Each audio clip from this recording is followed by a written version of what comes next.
இந்த மாரி ஒரு முட்டை குழம்பு இதுவரைக்கும் யாரும் ட்ரை பண்ணியிருக்க மாட்டீங்கன்னு நெனைக்கிறேன். ட்ரை பண்ணியிருந்தா மறக்காம கமெண்ட் பண்ணுங்க. இது சூப்பரான டேஸ்ட்ல அட்டகாசமா இருக்கும். ரொம்ப வித்தியாசமாவும் இருக்கும். தேங்காய் பால் வச்சு செய்ய போறோம். எண்ணெயும் ரொம்ப யூஸ் பண்ண போறதில்ல. காரசாரமா இருக்காது. மசாலா ரொம்ப பிடிக்காதவங்க கண்டிப்பா ட்ரை பண்ணலாம். 2டே 2 டேபிள் ஸ்பூன் தேங்காய் எண்ணெய். இது கூட ஒரு பெரிய வெங்காயம் நீல வாக்குல கட் பண்ணி சேர்த்துருக்குறோம். வெங்காயம் பாதி வதங்கினதும் வாசனைக்காக 2 பச்சை மிளகாய் கீரி சேர்த்துருக்குறோம். இஞ்சி பூண்டு தட்டி சேர்த்துருக்குறோம். 1 டீஸ்பூன் அளவுக்கு இதை வதக்கி விட்டுக்கலாம். அடுத்ததாக இதுக்கு தேவையான அளவு உப்பு சேர்த்துருக்குறோம். ஒரே 1 டீஸ்பூன் தனி மிளகாய் தூள், 1/2 டீஸ்பூன் மஞ்சள் தூள், 1/4 டீஸ்பூன் மிளகுத்தூள், 2 டீஸ்பூன் மல்லித்தூள் சேர்த்துருக்குறோம். இதை வதக்கி விட்டுட்டு இப்போது இது கூட ஒரே ஒரு தக்காளி கட் பண்ணி வச்சுருக்கிறத சேர்த்துருக்குறோம்.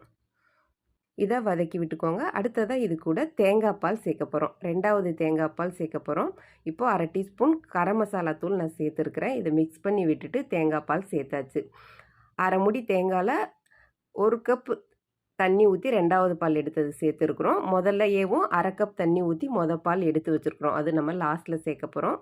5 நிமிஷம் நல்லா மூடி போட்டு கொதிக்க விட்டுறலாம். இப்போ பாருங்கள் கொஞ்சம் திக்காயிடுச்சு.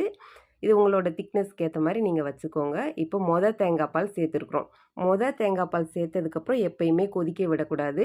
பபிள்ஸ் வர்றப்ப ஆஃப் பண்ணிடணும். லாஸ்ட்டில் கருவேப்பிலை சேர்த்துக்கோங்க. வாசனையும் டேஸ்ட்டும் அட்டகாசமாக இருக்கும்.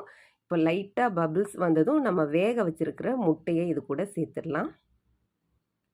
இந்த முட்டைக்கறி அப்பம், இடியப்பம், புட்டு கூட ரொம்ப நல்லாயிருக்கும். சப்பாத்தி கூடயுமே சூப்பராக இருக்கும். கண்டிப்பாக ட்ரை பண்ணி பார்த்துட்டு உங்களோட கமெண்ட்ஸை ஷேர் பண்ணுங்கள். வீடியோ பிடிச்சிருந்தா மறக்காமல் சப்ஸ்கிரைப் பண்ணுங்கள். சப்ஸ்கிரைப் பண்ணுறப்ப நமக்கு திரும்பவும் வீடியோ போடுறதுக்கு ஒரு மோட்டிவேஷனலாக இருக்கும். இது ட்ரை பண்ணி பார்த்துட்டு மறக்காமல் உங்களோட கமெண்ட்ஸை ஷேர் பண்ணுங்கள். நான் இந்த முட்டை கிரேவி ஆப்பத்துக்காக பண்ணியிருக்கிறேன். சூப்பர் சாஃப்டான ஆப்பம் எப்படி பண்ணுறது நம்ம சேனலில் ஏற்கனவே வீடியோ போட்டிருக்கிறோம். வேணும்னா செக் பண்ணி பாருங்கள். Healthy breakfast ready.